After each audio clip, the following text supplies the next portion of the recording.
अनुभवी नहीं हो भाई। कल से कांग्रेस पार्टी धरना देखना देखिए आप सुन तो, ये प्लास्टिक में पिए में कैंसर होते कि का में पिए में होते? बोलते हैं पर्यावरण बोला तो ये कर अनुभव ही नहीं है।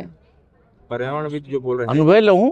छत्तीसगढ़ के कृषि मंत्री रामविचार नेताम एक बार फिर चर्चा में हैं। पहले उन्होंने सार्वजनिक कार्यक्रमों में अश्लील नृत्य को कला बताने वाला बयान देकर विवादों में आए थे वो, और अब प्लास्टिक बोतलों में बिकने वाली शराब पर ऐसी टिप्पणी कर दी है उन्होंने कि सियासी और सामाजिक हलकों में बहस तेज हो गई है।